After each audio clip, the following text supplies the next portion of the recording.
클라크 게이블의 세 번째 아내이자 미국 스크루볼 코미디 일종의 로맨틱 코미디 장르의 여왕이란 칭호를 들은 배우 캐롤 롬바드의 이야기입니다.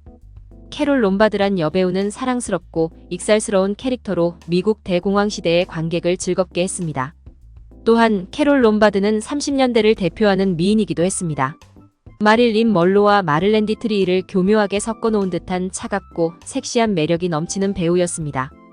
캐롤 롬바드는 평소 성격도 털털하고 꾸밈 없는 본성을 지닌 데다 여배우 특유의 뻔뻔하고 까다로운 기질은 전혀 없어 대중뿐만 아니라 동료들 사이에도 평판이 좋은 배우였습니다.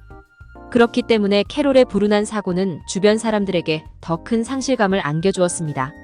1920년대 중반 데뷔한 캐롤 롬바드는 전형적인 미인보다는 오래 봐야 아름다움이 느껴지는 매력을 지니기도 했지만 정상에 오르기까지 큰 비운을 겪었기에 남들보다 훨씬 더 많은 노력을 한 배우입니다. 열정이 남다르고 인내심 많은 여배우는 불운에 굴하지 않고 꾸준히 노력하였고 드디어 1937년에는 다른 어떤 스타들보다 많은 돈을 벌고 인기가 절정에 달했습니다. 1908년 10월 6일 제인 앨리스 피터스로 태어난 캐롤 롬바드는 인디애나주 포트웨인의 부유한 가정에서 태어났습니다. 두 명의 오빠와 함께 자라면서 티격태격하느라 꽤 말괄량이었다고 합니다. 하지만 그녀가 6살 무렵에 아버지가 직장에서 뇌 손상을 입은 뒤 가정의 불화가 시작됩니다. 아버지가 걸핏하면 화를 내고 난폭하게 굴었기 때문입니다. 그래서 1914년 그녀의 엄마는 이혼하고 아이들과 함께 로스앤젤레스로 이사했습니다. 그리고 그녀의 엄마는 내심 딸이 배우가 되기를 희망했습니다. 하지만 캐롤은 연기보다 오빠들처럼 축구나 수영, 야구와 같은 스포츠에 몰입하는 것을 선호했습니다. 운동신경도 매우 뛰어나 고등학교 시절에는 달리기를 가장 잘하는 학생으로도 유명했다고 합니다. 운이 좋게도 그녀의 뛰어난 운동신경은 헐리우드의 거물들을 사로잡았습니다. 캐롤이 12살이던 어느 날 영화 감독 앨런 드완이 그녀가 마당에서 오빠들과 복싱하는 것을 본 후 금발의 캐롤에게 매료되었습니다. 그래서 그는 캐롤 엄마에게 코미디 장르 퍼펙트 크라임에 캐스팅할 수 있는지 물었습니다. 그렇게 1921년 50불을 받고 영화에 출연했지만 그녀가 본격적으로 배우가 된 시기는 그녀가 16살이 될 무렵부터였습니다. 아마도 이를 계기로 캐롤 엄마가 그녀를 배우로 키워야겠다고 마음먹은 것 같고요. 스튜디오 간부와 저녁 파티에서 그녀를 등장시켰고 곧바로 스크린 테스트를 받은 후 1925년에 폭스와 계약을 맺게 됩니다. 이 시기에 이름도 제인에서 캐롤로 바뀌었고요. 남다른 각오로 성공을 꿈꾸었지만 그녀는 처음부터 폭스사와 뜻이 맞지 않았고 곧바로 맞는 배역을 찾지 못한 것도 있지만 그녀에게 작은 비극이 닥쳐왔습니다. 세상에 이름이 알려지기도 전에 친구가 운전하는 차의 조수석에 타고 있다가 사고가 나는 바람에 캐롤의 얼굴이 크게 다쳤습니다. 자동차 앞유리가 깨지면서 유리 조각이 캐롤의 얼굴을 조각냈고 이로 인해 그녀의 왼쪽 뺨과 눈 주변에 여러 개의 상처를 남겼습니다. 당시 의사들은 마취제를 놓고 꿰매면 이완된 얼굴 근육 때문에 더 많은 손상을 입을 수도 있다고 추론하고 마취 없이 수술을 진행했습니다. 자그마치 25바늘을 꿰맸다고 합니다. 퇴원 후 폭스사는 그녀를 쫓아냈고 그녀는 부자연스러운 표정 근육을 재건하기 위해 남다른 노력을 하였습니다. 또한 사고로 얼굴에 남은 흉터는 화장으로 어느 정도 커버가 가능했습니다. 캐롤 롬바드는 강인한 여성이었습니다. 그녀는 여배우에게 치명적인 흉터가 생겼음에도 좌절하거나 불평하지 않았습니다. 이런 사정을 아는 것인지 코미디 장르에 일가견이 있는 감독 세넷은 롬바드를 저예산의 짧은 무성 영화에 출연하도록 권했습니다.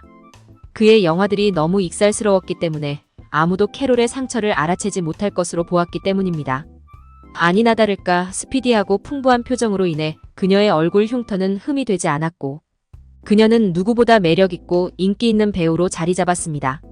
그리고 1930년에는 파라마운트 픽처스에서 이 아름답고 재능 있는 스타를 알아보고 재빨리 계약을 맺었습니다. 1931년에는 로맨틱 코미디 장르 맨 오브 더 월드에서 윌리엄 파월과 함께 주연을 맡았습니다. 영화 속 인연이 이어지면서 이들은 영화가 끝나고 실제 결혼으로 이어졌습니다. 그리고 미국 대공황이 최고조에 달했을 무렵이었음에도 이 두 사람의 수입은 일주일에 $6,000를 받았습니다. 그러나 둘의 관계는 오래가지 못하고 1933년에 이혼하였습니다. 1932년 클라크 게이블과도 로맨틱 드라마를 찍었지만 당시에는 어떤 케미도 발생하지 않았습니다.